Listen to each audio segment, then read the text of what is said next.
Sudah ya? Baik, terima kasih. Bismillahirrahmanirrahim. Assalamualaikum. Om Swastiastu, Namo Buddhaya, salam kebajikan. Rekan-rekan yang saya banggakan, saya hormati, dan terkait dengan peristiwa yang ada, yaitu kecelakaan di kilometer 58. Rekan-rekan, Bapak Kapolri sejak awal telah menekankan dan menyampaikan bahwasannya Polri, kemudian juga stakeholder terkait telah memberikan pelayanan yang terbaik, baik dari awal sejak penanganan sampai dengan evakuasi, kemudian proses identifikasi, bahkan nanti juga sesudahnya atau pasca proses penanganan identifikasi, kita tentunya akan memberikan pelayanan yang terbaik kepada para korban dan keluarga. Pertama-tama kami Polri, Bapak Kapolri juga menyampaikan turut berbelasungkawa atas kedukaan saudara-saudara kita, dan tentunya ini menjadi empati bagi kita bersama. Rekan-rekan, saya selaku Karopenmas bersama dengan kami di sini ada Bapak Kapus Dokes Polri, yaitu Irjen Polisi Dr. Asep Hendra Diana. Kemudian juga ada Direktur Operasional Jasa Raharja, hadir bersama kami, ada Ibu Dewi. Kemudian juga ada Bapak Karumkit Bayangkara tingkat 1 Pusdokes Polri, yaitu Bapak Brigjen Polisi Dr. Haryanto. Dan kemudian juga ada Bapak Karodokpol Pusdokes Polri, Bapak Brigjen Polisi Dr. Nyoman Edi. Dan proses identifikasi para korban yang telah diketahui dari 12 korban, saat ini ada 12 jenazah yang ada di Rumah Sakit Polri. Tentu beliau akan menyampaikan, dan untuk tempat serta waktunya kami persilakan Bapak Kapus Dokes untuk menyampaikan. Kami persilakan, terima kasih. Namo Buddhaya, salam kebajikan.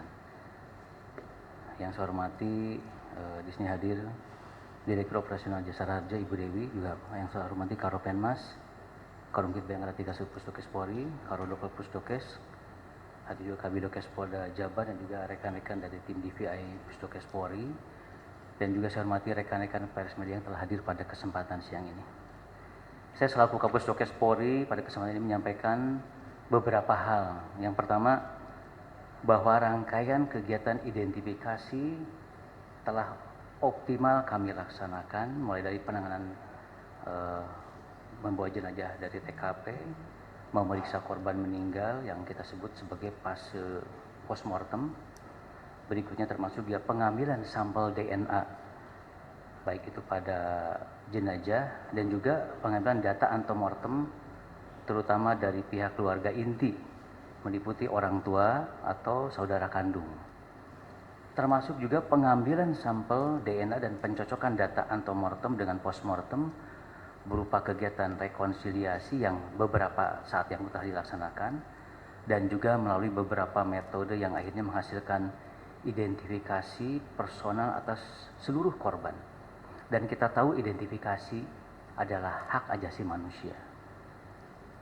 Hasil ini tidak mengurangi keprihatinan yang mendalam atas meninggalnya saudara kita dalam kecelakaan lalu lintas di kilometer 58. Namun kita tetap bersyukur proses identifikasi secara umum berjalan lancar. Berikutnya juga kami mengucapkan terima kasih kepada para pihak yang terlibat sejak awal sampai akhir, baik itu rekan-rekan yang terlibat di TKP, baik Basarnas, Jasa Raharja, Jasa Marga, dan juga dari Lantas, dan juga dari tim yang lain termasuk dari rekan-rekan TNI. Terima kasih ke Direktur RSUD Kerawang beserta staf, terutama instalasi forensik serta rumah sakit TNI dan organisasi kemasyarakatan lain termasuk swasta yang telah menyediakan ambulan saat pemindahan jenazah. Berikutnya juga dukungan juga dari Perhimpunan Dokter Forensik Indonesia atau PDFI dan PDGI atau Perhimpunan Dokter Gigi Indonesia Jawa Barat yang telah melibatkan anggotanya dalam pemeriksaan. seluruh tim yang terlibat langsung dalam pemeriksaan, dan juga terima kasih kepada keluarga korban yang telah bekerja sama memberikan data yang memang kami perlukan dengan sabar dan menunggu hasil pemeriksaan. Dan alhamdulillah seperti disampaikan di awal bahwa pemeriksaan DNA itu memerlukan waktu kurang lebih 6 hari sampai 7 hari.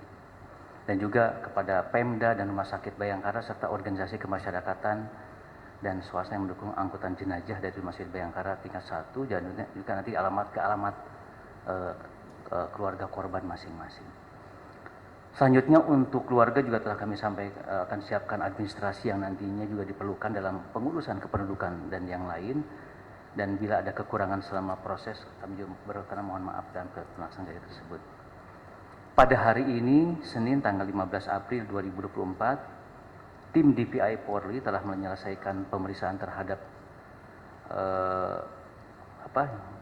jenazah korban kecelakaan lalu lintas tol Jakarta Cikampek kilometer 58 yang terdiri dari 7 jenazah berjenis kelamin laki-laki dan 5 jenazah berjenis kelamin perempuan.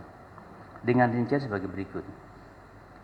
1 jenazah telah teridentifikasi atas nama Nazwa Gevira, perempuan usia 21 tahun berdasarkan pemeriksaan gigi atau odontologi forensik dan telah diserahkan oleh Kabidokes Polda Jawa Barat pada keluarga pada hari Rabu tanggal 10 April 2024 di RSUD Karawang. Dan hari ini 11 jenazah terdiri dari 7 laki-laki dan 4 perempuan yang telah dipindahkan ke Rumah Sakit Bayangkara tingkat 1 Pusdokes Polri pada hari Rabu 10 April 2024, dan telah dilaksanakan pemeriksaan lanjutan termasuk pemeriksaan DNA di bidang laboratorium, yaitu di DNA Rolep Pusdokes Polri. Nanti secara rinci disampaikan oleh Karodokpol Pusdokes Polri. Silakan Pak Karodokpol. 11 korban yang teridentifikasi 04 teridentifikasi sebagai Eva Daniawati, perempuan 30 tahun asal Kuningan berdasarkan DNA. Yang kedua, jenazah nomor PM02 cocok dengan data AM nomor 10 teridentifikasi sebagai Sandy Andian, laki-laki 18 tahun asal Ciamis berdasarkan DNA. Yang ketiga, jenazah nomor PM03 cocok dengan data AM nomor 3 teridentifikasi sebagai Aisyah Hasna Humaira, perempuan usia 18 tahun asal Bogor berdasarkan DNA. Yang keempat, jenazah nomor PM04 cocok dengan data AM nomor 6 teridentifikasi sebagai Azfar Waldan Rabani, laki-laki 14 tahun asal Kota Depok berdasarkan DNA. Yang kelima, jenazah nomor PM05 cocok dengan data AM09 teridentifikasi sebagai Ukar Karmana, laki-laki 55 tahun asal Kabupaten Ciamis berdasarkan DNA. Yang keenam, jenazah nomor PM06 cocok dengan data AM nomor 05 teridentifikasi sebagai Zihan Windiansah, laki-laki 25 tahun asal Kabupaten Ciamis berdasarkan DNA. Yang ketujuh, jenazah nomor PM07 cocok dengan data AM nomor 07 teridentifikasi sebagai Jasmine Mufidah Zulfa, perempuan 10 tahun asal Kota Depok berdasarkan DNA. Yang kedelapan, jenazah nomor PM08 cocok dengan data AM nomor 01 teridentifikasi sebagai Nina Kania, perempuan 31 tahun asal Kabupaten Ciamis berdasarkan pemeriksaan gigi dan properti. Yang kesembilan, jenazah nomor PM09 cocok dengan data AM nomor 12 teridentifikasi sebagai Ahim Romansah, laki-laki 38 tahun asal Kabupaten Ciamis berdasarkan DNA. Yang ke-10, jenazah nomor PM10 cocok dengan data AM nomor 8, teridentifikasi sebagai Rizky Prastia, laki-laki 22 tahun, asal Kabupaten Ciamis berdasarkan DNA.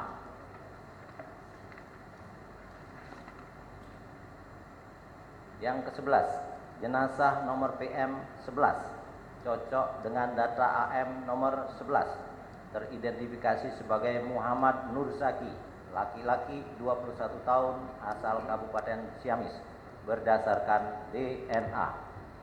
Dengan demikian, tim DPI Polri telah mengidentifikasi seluruh korban kecelakaan lalu lintas tol Jakarta Cikampek kilometer 58. Jakarta, 15 April 2024, Kepala Pusat Kedokteran dan Kesehatan Polri selaku National DPI Commander, Dr. Asep Hendradiana, Spesialis Anestesi Terapi Intensif, Subspesialis Intensive Care Konsultan MKes, Inspektur Jenderal Polisi. Selesai. Sudah kami terima sebelumnya, kami sudah melakukan survei. Tim Jasara Harja sudah melakukan survei kepada ahli waris, diduga ahli waris atas diduga korban-korban Japek 58. Tadi ketika hasil DNA sudah keluar pukul 10 tadi, kemudian dilakukan klarifikasi dengan keluarga, kami secara sistem sudah melakukan transfer karena kami secara sistem sudah terintegrasi sehingga proses santunan sudah dapat kami sampaikan kepada ahli waris. Jadi ketika nanti jenazahnya sudah diserahkan kepada keluarga, Jasara Harja secara bersamaan akan menyampaikan santunannya. Masing-masing ahli waris akan mendapatkan 50 juta. Kami Jasara Harja sekali lagi menyampaikan duka cita mendalam. Uang tidak dapat menggantikan nyawa, tetapi semoga bukti bahwa negara hadir dapat mengurangi kesedihan keluarga. Jadi, terima kasih. Untuk para korban dan keluarganya, yang pertama kita siapkan dari Rumah Sakit Polri Kramat Jati, ya, kemudian juga dari Rumah Sakit Bayangkara Sartika Asih Bandung, kemudian dari Rumah Sakit Bayangkara Bogor, kemudian Rumah Sakit Bayangkara Indramayu, dan Rumah Sakit Umum Daerah Kerawang. Sejak awal, sekali lagi Bapak Kapolri dan stakeholder berusaha secara optimal memberikan pelayanan kepada korban maupun keluarga korban, dan tentunya sekali lagi kami turut serta berempati. Dan mungkin saat ini ada rekan-rekan yang akan menanyakan terkait hal ini pada konteks proses identifikasi dan juga proses nanti penyerahan santunan. Kami persilakan sampaikan, ya, pada proses ini secara sinambungan simultan, ya, masih berproses, ya. Tentunya proses ini tadi sudah dijelaskan dalam proses identifikasi ada saintifik. Dalam peristiwanya pun kita lakukan secara saintifik, yaitu melalui Traffic Analysis Accident (TAA) diturunkan, di mana proses penanganan ini ditangani oleh Polda Jawa Barat dan di backup oleh Korlantas, ya.